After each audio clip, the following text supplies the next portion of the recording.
Good morning, good afternoon. This is Emily Mazzacarati with 427 speaking. Welcome and thanks for joining our webinar on emerging metrics and best practices for physical climate risks and opportunities disclosures.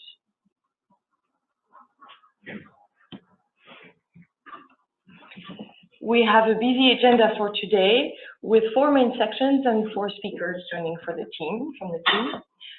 We'll cover metrics and emerging best practices for disclosures under Article 173 and TCFD as a starting point. We will also cover best practices in using climate data to assess physical climate risks, and Nick Steinberg, our Director of Analytics, will present this section. We'll discuss opportunities for investors with Frank Freitas, our Chief Development Officer, and then we'll talk about how to build corporate resilience with Yoon Kim, our Director of Advisory. We know there's a lot of interest and questions, so we'll make sure that we hold a short Q&A after each of the segments, as well as a longer Q&A at the end. While we're on Q&A, a little housekeeping. The webinar will be recorded. It will be available on our website under the Insights section, 427nt.com/insights. And we will also have, we'll have the slides available as well. To send a question, you can do that just at any time while we're speaking through the Q&A tool of Zoom, and we have someone here who will moderate and highlight the questions when we're ready to take questions. You're also always welcome to reach out to us after the webinar. A couple of words of introductions about 427 for those who don't know us already. We're the leading provider of climate intelligence for financial markets globally. We're dedicated to climate risk modeling. We provide science-driven risk analytics and resilience strategy for financial institutions, corporations, governments, and development banks. Most of our team is here in Berkeley, California, where it's bright and early in the morning. We also have offices in Washington, D.C. and in Paris, France. With that, we'll go into the first section, which is focused on discussing how to implement some of the TCFD recommendations pertaining to physical risks. You're well familiar with this chart. That's part of the TCFD final recommendations issued in July last year. TCFD, the Task Force for Climate-Related Financial Disclosure, was a watershed moment in identifying climate change as an economic and financial issue, and it has helped draw the attention of markets on issues that were previously seen as non-financial. And the inclusion of physical risks and opportunities in particular has drawn attention to the importance of understanding how floods, storms, heat waves, drought, sea level rise would reshape our societies and our economies. Much has been said about transition risk, but physical risks and opportunities to a large extent are a new topic that remain to be explored. And as a company, we're dedicated to helping push forward the knowledge on this topic. What I'd like to focus on today is share with you some of the findings of the process that has been going on for the past few months related to the specifics of what metrics and what best practices to disclose physical risk and opportunities. The recommendations that I'm about to present were developed in a project sponsored by the European Bank for Reconstruction and Development in partnership with the Global Center for Excellence in Climate Adaptation. We held a number of working groups over the past 6 months with industry participants from the financial sector, asset owners, asset managers, insurance companies, banks, corporations, and together looked at what would be the best ways to integrate, assess, and disclose physical climate risk and opportunities. 427 was providing technical support along with our partners in Europe, Acclimatize. These recommendations, the full report, as well as many additional materials are available on a dedicated website, which is listed here, www.physicalclimaterisk.com. You can't get that wrong. So let's talk a little bit first about the basics. When we talk about physical risk, what are we talking about? There are a number of ways that climate change can affect the corporate value chain. We have the simplified representation here of the entire value chain ranging from supply chain and upstream risk going into operations, all the way down into logistics and markets. In each of these parts of the value chain, you can see different types of impacts. First order impacts in this report, in the context of this project, we defined as the type of impacts that can be measured that can be identified, projected, and estimated in financial terms. We're talking about heat, how much more degrees, how much more millimeters of rain, how much more frequent hurricanes, a number of direct hazards. Climate change, however, also brings a number of longer second-order impacts, longer-term impacts that cannot be so easily forecasted and measured. Those are hazards that can affect the broader economic, human, natural environment corporations depend upon. So we're talking about impacts on ecosystems, on migrations, on infrastructure, on human health, on workers, etc. Those impacts are much harder to predict and quantify. And this distinction was important because there's a lot of discussion around scenario analysis and when to use scenario analysis. And we find that when it comes to first order impacts and to the shorter time frame, I'll come back to that. This is not about scenario analysis. This is about what the science is telling us for the near to medium term in climate terms for the next 10 to 20 years, where there isn't a lot of scenarios. There are mostly predictions and probabilities around what may and may not impact, and what may or may not happen, where second order impacts really lend themselves more to understanding, to scenario analysis to understand a range of possible futures. What's important to note here is that each of those hazards can impact both the performance from an equity market standpoint, as well as credit risk and the ability of the company to repay its loan. A critical mitigant in this setup is the adaptive capacity or the resilience of the corporation, which is something that is not very well understood and measured, and that really speaks to governance. We'll come back to that. So the first recommendation from the report was that one should actually do a climate risk assessment and understand what the corporation's exposure is to relevant climate hazards. And I emphasize the relevant here because not every climate impact is as relevant for every corporation. Through our work at 427, which is incorporated into this report, we found that some organization subsectors are much more exposed than others. If you look in the consumer staples sector, for example, you will find very different exposure from the food, beverage, tobacco industry, which has depends a lot on agricultural supply chain, and therefore it's very exposed to even small changes in precipitation, temperature, water stress. Whereas in the same underlying sector, you're going to have food and staples retailing, where the exposure is much more through extreme weather events and flood risk.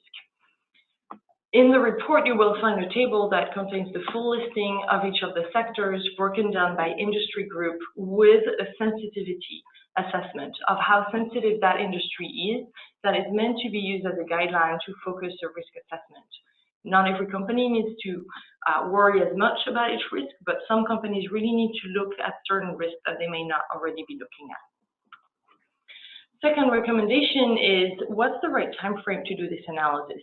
And we find that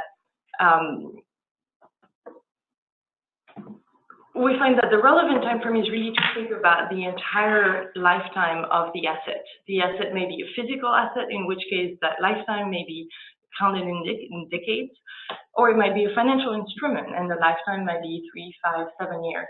What's important, though, is to remember that at some point someone needs to be buying this asset off your hands, and the music will stop. Someone will get stuck with potentially stranded assets because of physical risk. So we strongly encourage institutions to look at the overall time frame, and as I was noting earlier, a different approach for first order impacts and second order impacts, where scenario analysis really comes into play for the long term, as well as for impacts that are not easily measured and projected.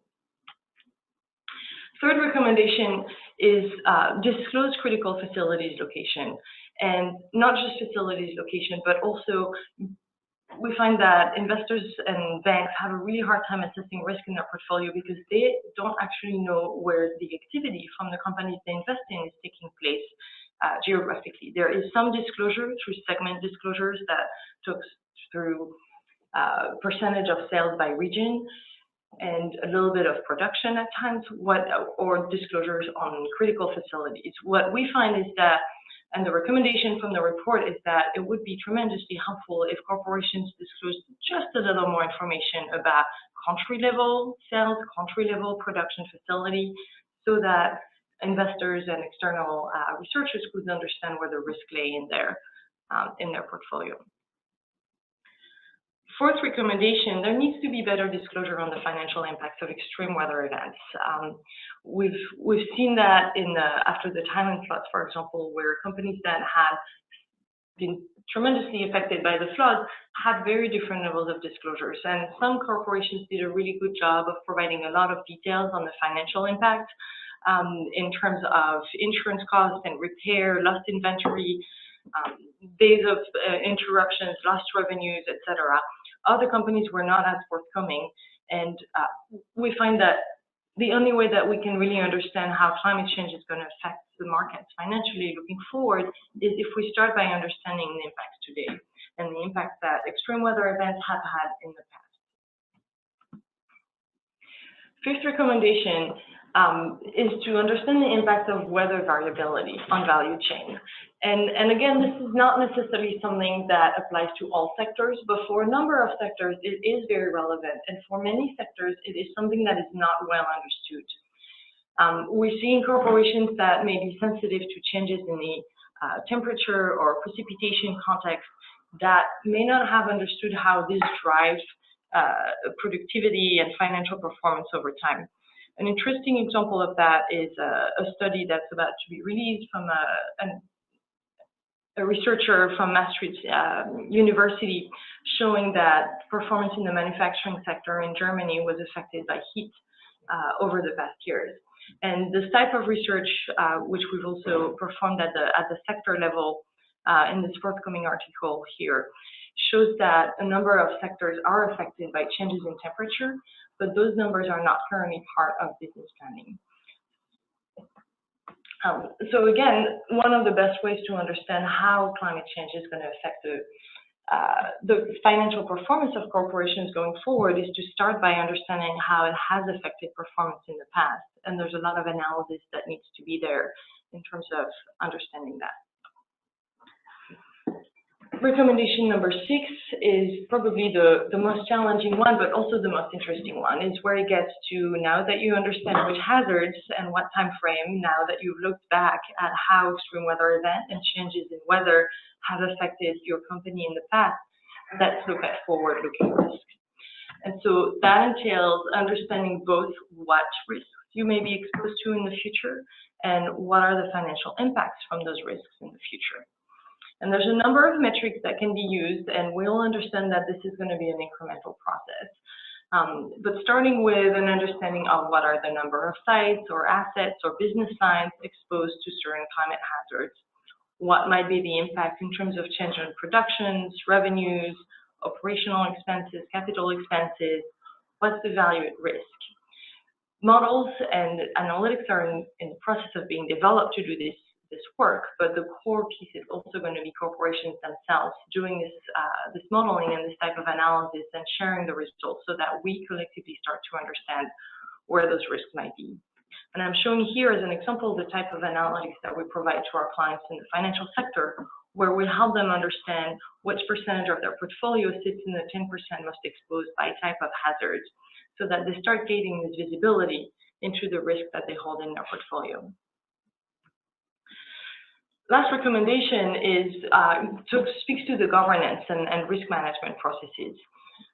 This is a piece that is extremely hard to assess from the outside. There's currently very little information that's been disclosed about insurance levels or about the approach to climate risk and resilience. And there is a great appetite from financial institutions to better understand how corporations are dealing with those risks. The PRI, as well as the CDP and other reporting frameworks, have made a deliberate effort to include a number of new questions that speak to TCFD, and that include questions on governance specifically, and how the companies manage assets, identify climate risks and opportunities. And here the takeaway is really to make sure that those answers speak not just to how the company is managing its greenhouse gas emissions, but also to how it's managing its exposure to physical risks. We've also found that disclosures, and we've heard from corporations that some of those disclosures are more likely to happen over engagement rather than in writing reporting. And so to help support this process, we've published a report, which Frank will speak to a little more later in the presentation, on providing guidance on how to engage with corporates to build adaptive capacity and understand the corporation's resilience. So with that, I see that we're already starting to get some questions trickling in. We're going to pause for a minute to take those questions and then transition to the next section.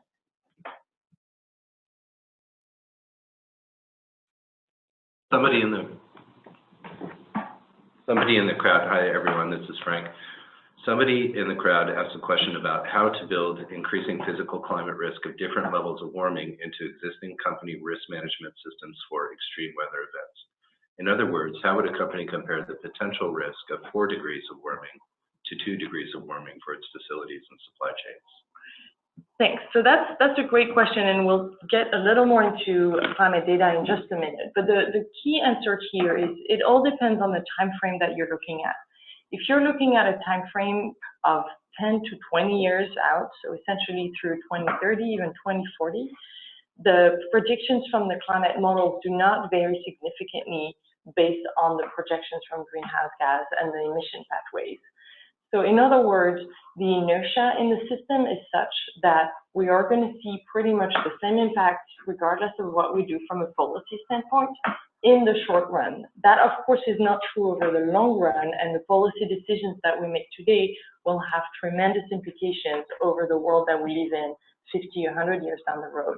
But when it comes to the next 10 years, there's some variability, some uncertainty, there are probability distributions, but it isn't really scenario driven in that a 2-degree world and a 4-degree world are pretty much the same in the next 20 years.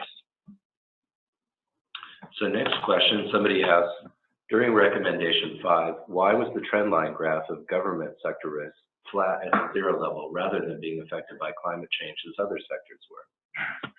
So that's an interesting section, and we should probably do a separate webinar to unpack this article and this research. This research looked at variations in county-level economic output by sector in the U.S.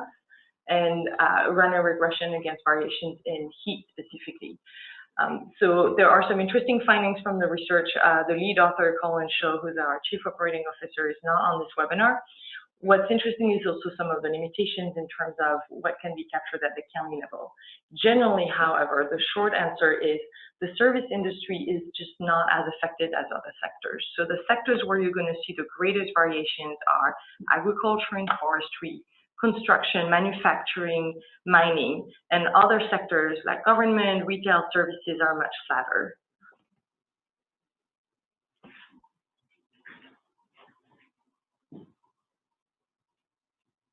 All right, seeing no further questions at this point, I'm going to turn it over. Actually, we have one more question coming in.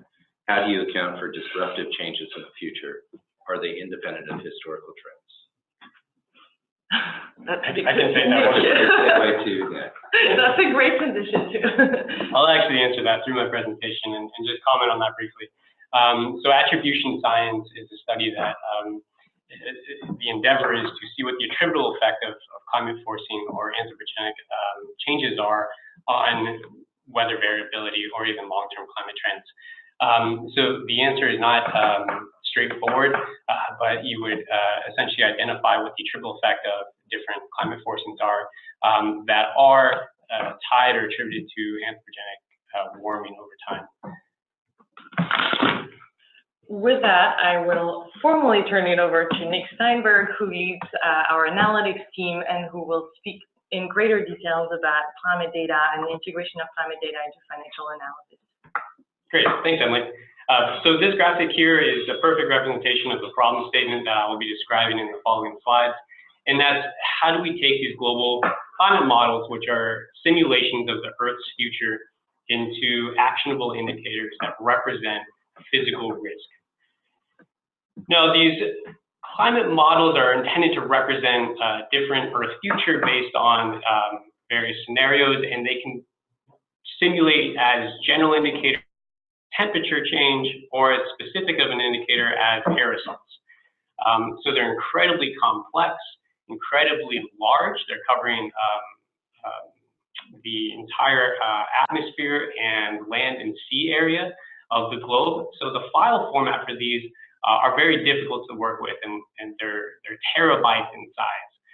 So as climate researchers, the task is to extract that information and index all the climate variables to place and to time. So you can imagine the task at hand when extracting this climate data and putting it into something that's meaningful as a map here. So all of this climate data also comes at various resolutions.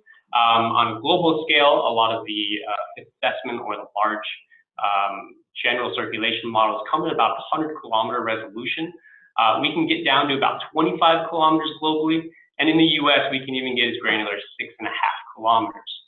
So with some detailed information about locale, about given relationships between temperature and moisture and topography, we can actually have a very fair representation of different variables in the future, given certain assumptions about warming.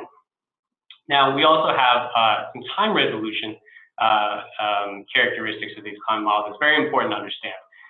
All of the models are initialized around 2020, given our current phase of assessments, and these can run out to centuries. And the time steps vary between days all the way up to years. So oftentimes when you look at some of these freely publicly available models, you'll see that there are annual variables. And the reason that is because there's lower uncertainty. They're generally very easy to represent. But what we spend a lot of time doing here at 427 is extracting climate data through statistical means to represent meaningful thresholds. So instead of looking at something like precipitation change on an annual basis, we want to look at what the extreme events might look like. So looking at the frequency and severity of more extreme rainfall days versus, let's say, annual rainfall volumes, which is a very typical case when we're talking about climate change futures. Now, this graphic displays all the indicators that we measure in order to evaluate the value chain of a company and their exposure to physical climate risk. So starting there on the left, we're looking at supply chain risk.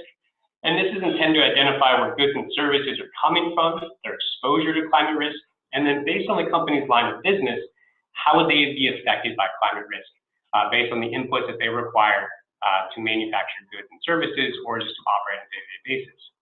Now, the middle vertical there is displaying all the physical risk indicators. And the reason we've selected these indicators is because there's a climate fingerprint, meaning there's an attributable effect of climate change in one of or multiple characteristics of these. So either changes in the timing, changes in the duration, severity, or frequency of any one of these events. And we can actually capture at a quite granular scale how those characteristics are changing by time and place. Now, on the far right over there under market risk, we're looking at the fluctuations in demand side revenues, either through point of sale or consumer demand as it relates to weather variability. Now, with all this physical climate risk data, we have to attribute it to some kind of object.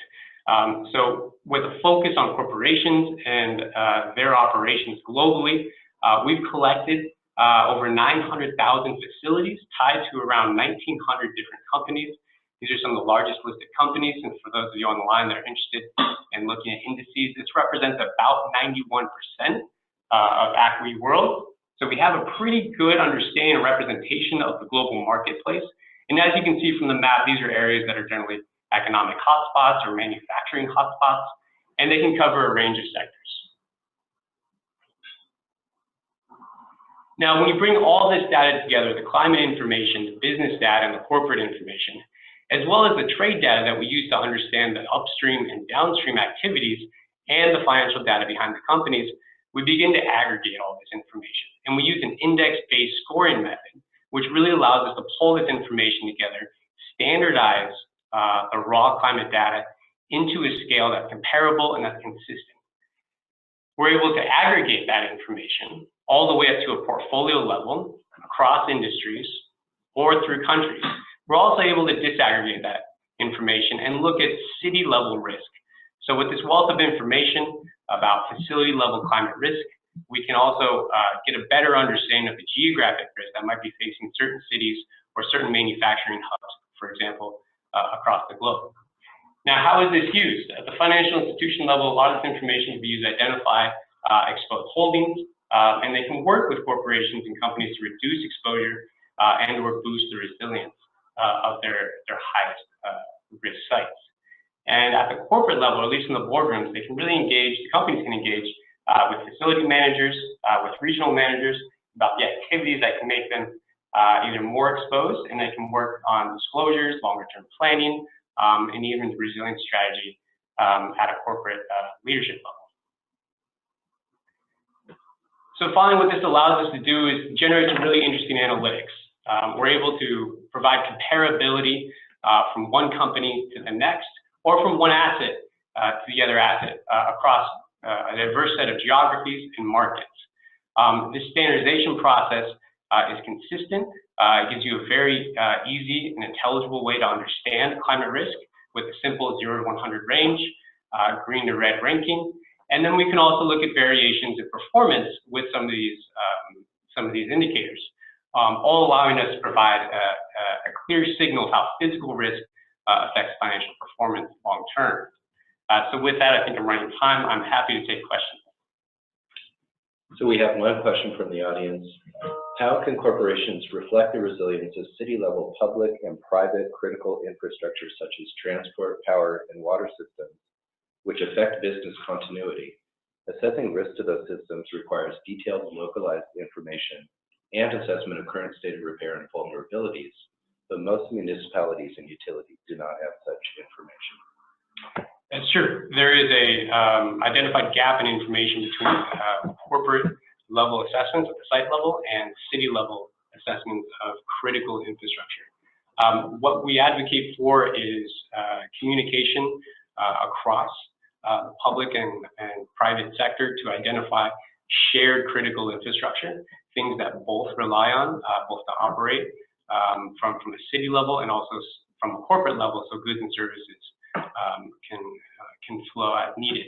That detailed assessment, though, you are very correct, does not come through an assessment at this level. It does require hands-on, on-the-ground engineering level assessments that can really identify the resilience of a given system to various exposure levels, and that's going to come through much more detailed assessment. I'll jump in here. This is Emily again to highlight a couple of relevant things. One is that to help provide this type of standardized comparable assessment, we have recently published an analysis that's also available on our website that applies to risk in the munis in the US.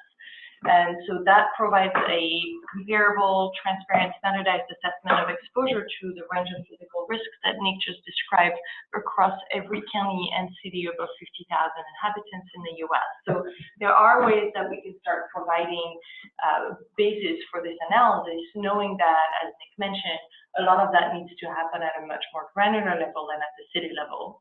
And lastly, I just want to do a little foretelling. Yoon will speak to the role of the private sector in engaging with local governments on these issues. So we'll come back to that question as well. With that, one more. Shoshana, do we have the same analysis for Canadian municipalities? Not yet. We do have one coming out for European cities, though. Thank you so much for your questions. If you have more questions, continue to send them on as we speak, and we'll have more time for Q&A at the end. With that, I'll turn it over to Frank, who will speak to opportunities for investors. Thanks, Emily. So understanding risk and resilience in the context of climate change really provides an opportunity for innovations at a number of levels, at technology levels, in terms of social systems and organizational structures, and importantly, it presents new opportunities for investors as well. I'll go through a few examples in this section.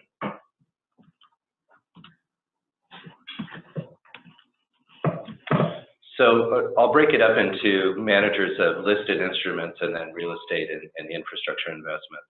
Obviously, given the type of data that we produce here, I think the risk assessments that we provide at the facility rolled up to the listed instrument level, and by that I mean equities, fixed income instruments, real estate investment trusts, and assets like that, really provides the opportunity for asset managers to screen their portfolio for hotspots of risk. in much the same way that they would screen for financial risk using traditional factor models. The chart at the right here is a scatter plot of MSCI ACWI companies with operations risk along the vertical axis and market and supply chain risk along the horizontal axis. Assets that are denoted by red dots on the chart are relatively risky in the universe. Those denoted by green dots are relatively less risky. And so if you imagine this chart being arrayed for your portfolio of holdings, it really gives you the opportunity to hone in on positions within the portfolio that would make it, that contribute to risk and may warrant deeper dives in terms of trimming holdings, replacing those holdings with assets that are in the same industry and accomplish the same risk return goals, but which may be in more advantageous physical locations. And importantly, they provide opportunities for asset managers to understand which companies they should engage with to understand planning for resilience in the face of climate risk. This next slide shows another use case for incorporation of our climate risk analytics into portfolio management processes. So we partner with DWS to create a climate optimized index. And what the index does is it incorporates these climate risk assessments together with traditional trade-offs of risk return to arrive at a portfolio which accomplishes risk return goals from a financial perspective, but which is also climate aware. This chart on the bottom shows the effect of incorporating the climate risk into an optimization process. And what we see here is that across the dimensions of risk that we track, using climate risk as an additional factor, if you will, in arriving at portfolio weightings really helps to reduce the risk footprint from a climate perspective of the portfolio while still maintaining, as I said before, financial risk return trade-offs. Real asset and infrastructure portfolio managers could also benefit from the types of analytics that we produce here. The scorecard that we see on this chart presents the overall risk profile from a climate risk perspective for an asset in South America, arrayed against both regional and sector benchmarks. And I think what's interesting to note here is that in some cases, the risk is what it is, but we really want to understand that risk relative to other similar companies in the cohort. So really from an asset manager perspective, if you're looking at real assets or infrastructure, again, if you're looking as though you were a listed asset manager, you want to identify hotspots in your portfolio and conduct deep dives to really understand what underlies those risk dimensions and what might be undertaken as a manager to mitigate those risks. This is useful in portfolio management modes, but also in due diligence. So if you're a real asset manager that's considering investing in additional properties or additional assets globally, knowing before you go, so to speak, and really understanding what the exposure is of assets that you're potentially investing in is a very important part of the due diligence process. If you do decide to acquire the asset, then understanding those risks from the perspective of how to plan for mitigation, how to take steps to mitigate risks and minimize risk going forward is an important opportunity that's provided by this type of data as well. Emily and Nick have both talked about this. I think engagement is really key to understanding what can be done in the face of risks such as the one that we're talking about here. Yoon will talk about this in more detail, but I'll talk about it a little bit from a portfolio management perspective as well. So from engagement, I think there are two ways to approach it. One is reactive. So based on what has happened in the past, what could I do with other holdings or other companies to avoid negative events going forward? And the other is reactive. So on this slide here, we have an example of reactive strategy that's based on an event that happened in India recently where Coca-Cola was compelled to shut down some of its plants due to excess water usage relative to relative to other needs for that water in a very water-stressed environment. Armed with this type of information, we can really look at other companies that are in the same situation in other locations and engage with them to understand what the opportunities are for mitigating risk going forward. And then from a more proactive perspective, here we have a couple of views on assets in the oil and gas industry. On the left-hand side, we have companies in China that are exposed to sea level rise. And of course, as an investor, you'd want to translate this information into engagements with the companies here to ensure that, from one hand, that they are aware of the risk themselves, and from the other hand, that they have strategic plans in place to mitigate risks as climate change impacts the ability of their assets to produce. On the right-hand side here, we have a box and whisker chart that basically represents the same information for a different set of companies across a number of subsectors, all in the oil and gas industry. And again, armed with information about which companies are most exposed, investors can engage with the management teams of those companies to arrive at solutions that are that preserve capital of investors, but also help companies to plan for change in a way that protects communities, company assets, and corporate value. Thanks, Frank. We've had a few questions come in, and those may be for you or for Nick, so I'll just share with the group.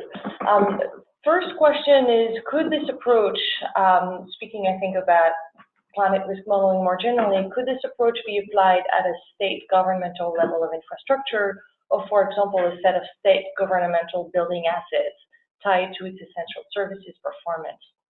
And how would you go about that? So more of a question on real assets.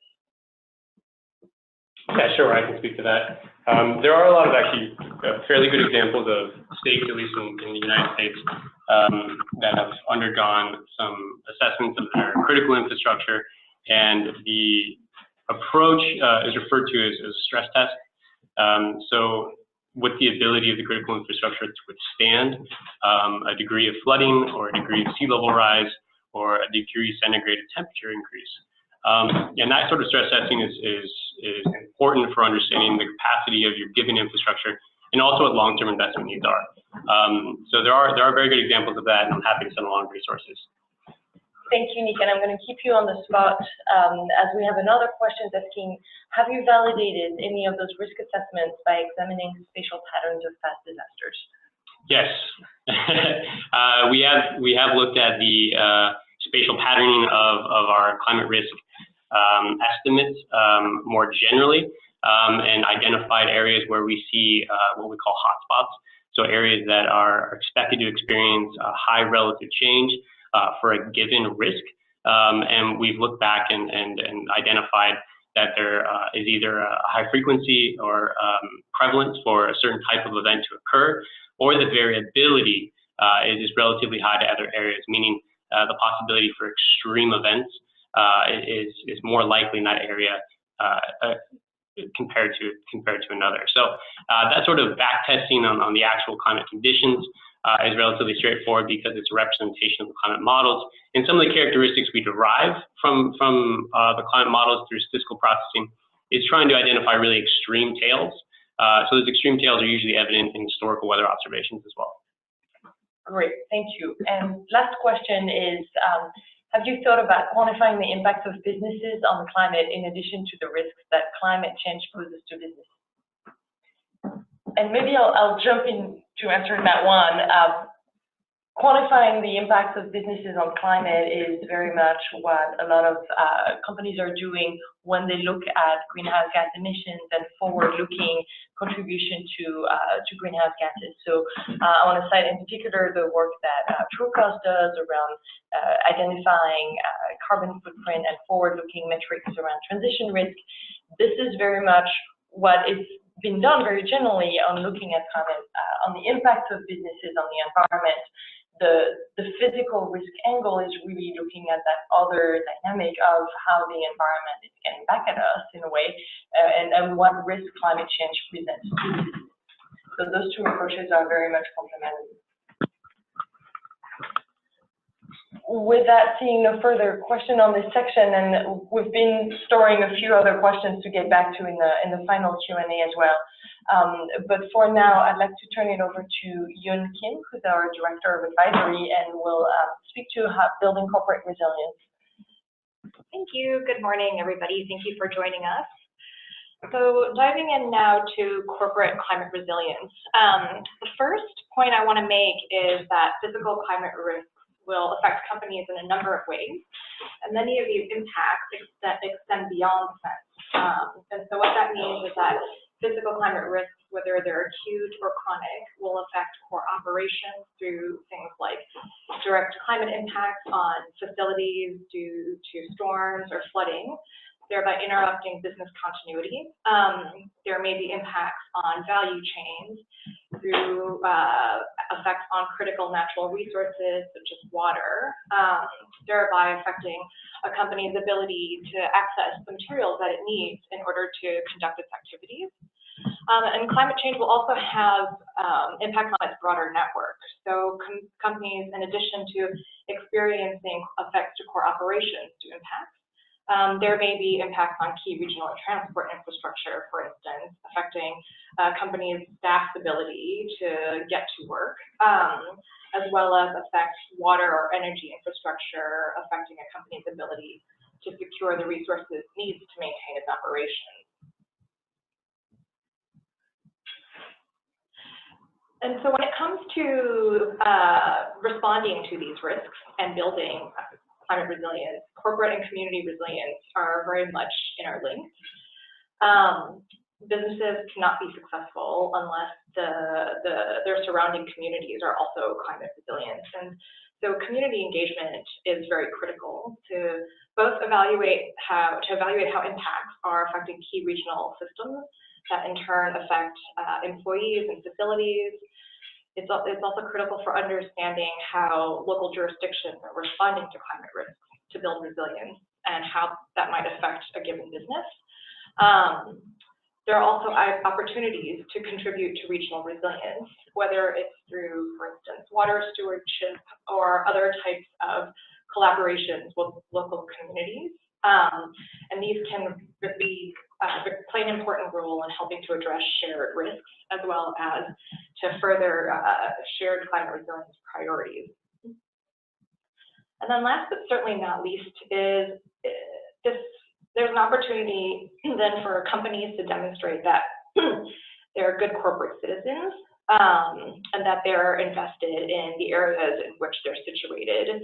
And especially as we see climate impacts become worse in certain areas and have more significant impacts on resources like water, it will be important for companies to be perceived and actually to be contributing to a region's climate resilience, as it may affect social license to operate, for instance, in that particular region. So just to then provide a couple of examples of what corporate adaptation looks like in practice. So providing an example of protecting the value chain. So Mars, the global food company, had implemented an adaptation project in the Punjab region of Pakistan, where it wanted to help to reduce the potential impacts of climate change risks on the availability on rice production in the area, and then also to develop a program to decrease water usage and help implement better farming practices for the farmers that they work with. And so in collaboration with an organization called Rice Partners, Mars implemented a program that was focused on helping the farmers, build the capacity of the farmers to implement alternative farming methods that use less water, as well as result in co-benefits like greenhouse gas emission reductions, and then also have the added benefit of increasing farmer income. And so what they did was they designed and rolled out a program focused on educating farmers about some of these alternative practices. And then once the farmers had adopted and implemented the new techniques, they engaged them to become ambassadors to help communicate what they learned to some of their peers, and to help support adoption of these practices by others. And so some of the expected results of this sustainable rice farming project are that Mars expects to achieve a 30% reduction in water use, also helps to decrease the sensitivity of rice production to things like droughts and other types of climate stressors. And in the long run, the company expects that it will save a total of 1.5 billion meters cubed of water. And it's been a very successful program for the company, and so they've managed to grow it from the pilot of about 30 farmers to over 400 farmers over several years, and it's resulted in a 20% improvement, both in the farmers' income, as well as help to reduce the company's greenhouse gas emissions by about 50% in that particular area. And then just kind of the next example that I will provide is one that is a little bit more local. And so wanting to highlight Facebook's engagement in an effort here that's called the San Francisco Creek Joint Powers Authority. And so it's an association of local governments that are adjacent to the San Francisco Creek in the San Francisco Bay Area. And it was created to help address climate risks, promote economic growth in the region, and help to maintain the ability to recreate in this area, which is an important part of the culture and the economy here. And so what Facebook did was to engage with this particular effort to both learn what they're doing as well as to play an active role in the vulnerability assessment, because the company understood that its facilities in the area were at significant risk of sea level rise in particular. And so working through this effort to engage in the vulnerability assessment process, as well as provide some targeted funding to help with the effort.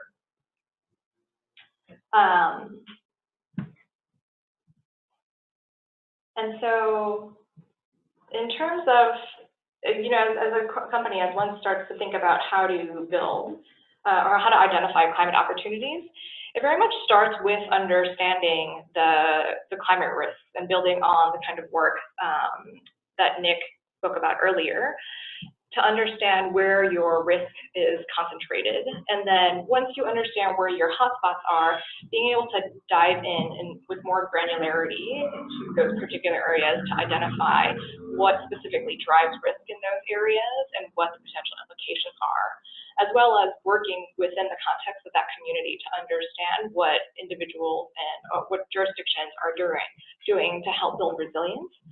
And this then might provide some insights into where there are opportunities for new markets or new products, as well as where it's appropriate to integrate climate considerations into overall strategic planning.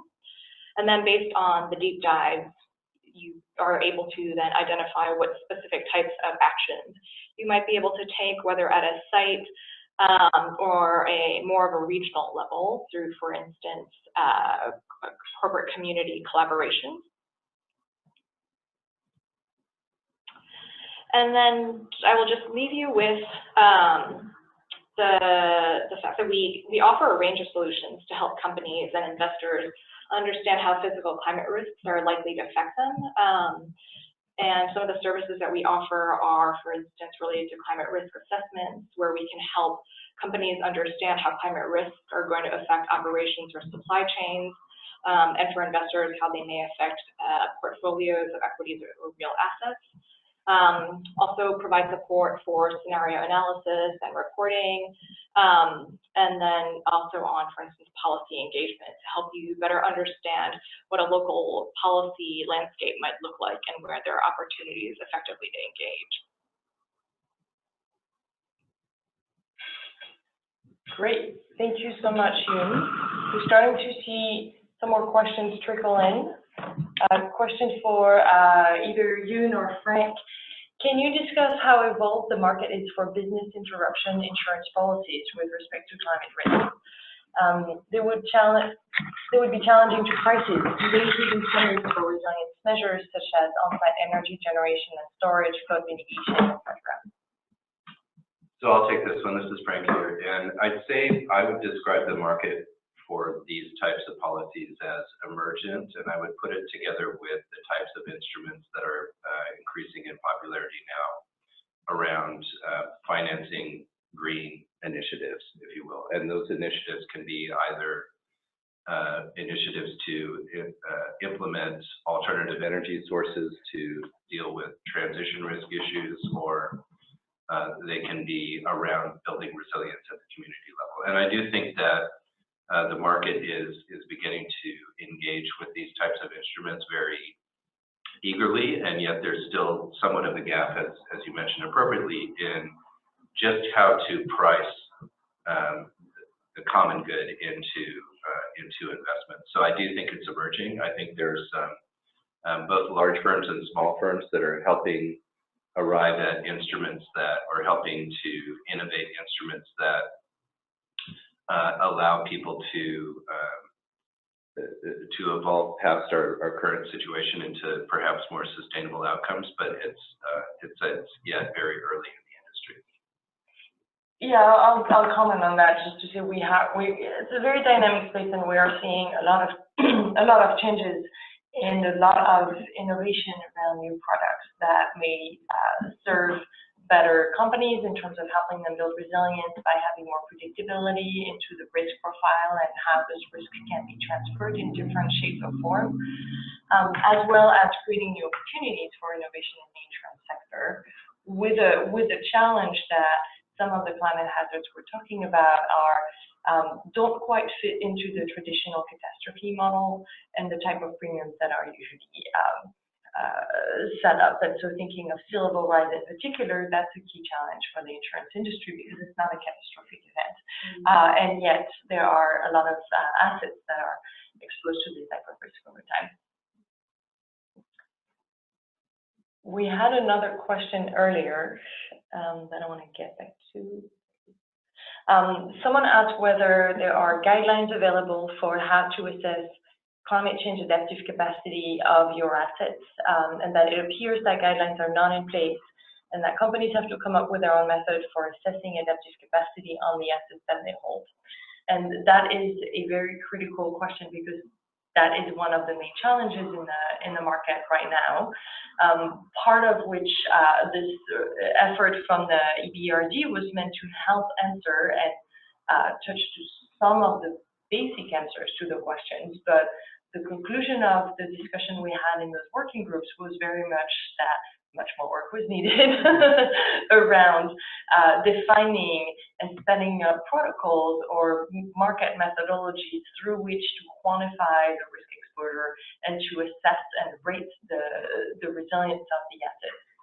Now, to be fair, there are also a number of emerging initiatives that attempt to quantify resilience at the asset level. I want to tell you the work from GRESB on this topic with their new resilience module that is being rolled out this year.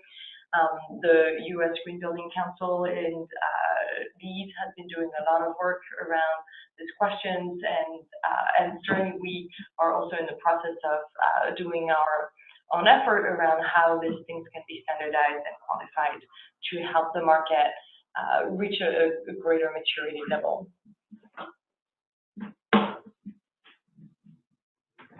Another question that I'll turn to Nick is, can you give examples of how a commercial real estate building owner might mitigate risk for flood-prone areas?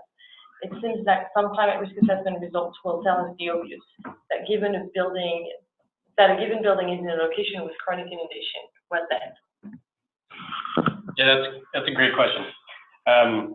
There's a very scary word in the sea level rise community, in the climate change community, called retreat, which we use very sparingly because it is a last resort. When we identify an area that will be chronically inundated, for example, from sea level rise, which is an extreme scenario, but it does occur. Rather, there are a lot of building design and landscape decisions that can be made to improve drainage, to lift building infrastructure up so that it's okay to flood, so passive in terms of its design, and really more symbiotic with the changes that we see in the flooding conditions. So I would say that that does occur. It is very rare, but it would have been identified as a stranded asset. But there are so many decisions and investments that can be made at the local level and at the building level that would in fact probably salvage quite a bit of value and be less costly than moving a location.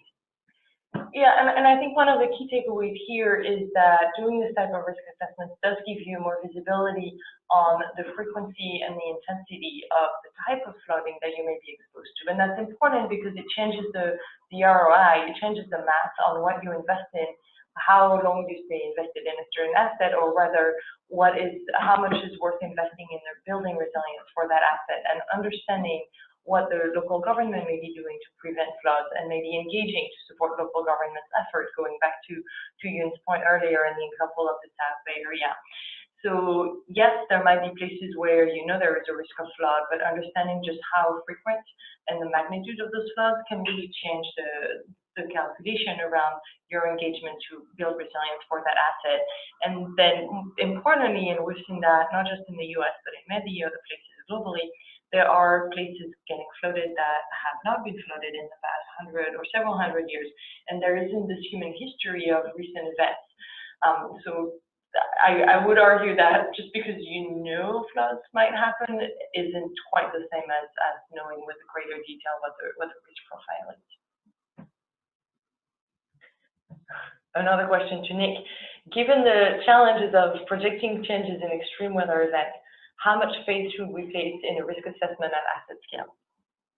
That's a great question. That's part of the reasons we use an indice-based approach, which means we essentially look at a number of different variables across a number of temporal scales so that we have a better understanding of the temporal uncertainty.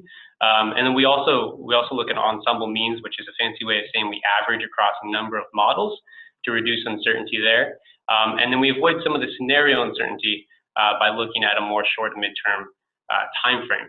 And at a local scale, in terms of the spatial uncertainty, there's been a lot of work done in the downscale community to better understand how global representations of climate can be represented at a very local level. So a lot of our spatial resolution ranges from anywhere 25 kilometers to 50 meters. So it's a fair representation of local conditions. And at the very asset level, we can get a better understanding of what's going on with a deeper dive analysis, looking at local conditions. So again, this initial screening and evaluation of climate risk is done for comparative purposes, but when we look at the asset itself, there are a lot of variables that go into consideration there. Thank you, Nick. And we'll take one last question before we close, and that question is to Frank. Frank, you mentioned earlier that climate risk factors could be used like traditional risk factors in risk analysis. Can you speak a little more to whether you're seeing the market change in that regard and how investors are incorporating climate change as a risk factor? Thanks. Yes, I think that's a great question. And we do see general acknowledgement and adoption of climate as a systematic risk factor that needs to be considered in risk analysis and portfolio construction generally. With the DWS index as an example provided earlier, I think there is evidence that climate risk factors do provide systematically relevant information in understanding company returns in portfolio performance, and therefore, again, although we're at a very early stage, it's important to acknowledge that climate risk is a systematic factor that affects companies globally. Great, thank you. It is now 9 a.m. in California, and top of the hour, wherever you sit. We're going to close this webinar. I see we've had just a few other questions come in. We'll answer those over email, and you are always welcome to reach out to us. Our contact information is on the screen right now, and also available on our website if you want to reach out to any of us directly. Thank you so much for joining today, and thanks to Frank, Nick, and Yun for joining me as panelists. And thanks to Emily as well. Thank you.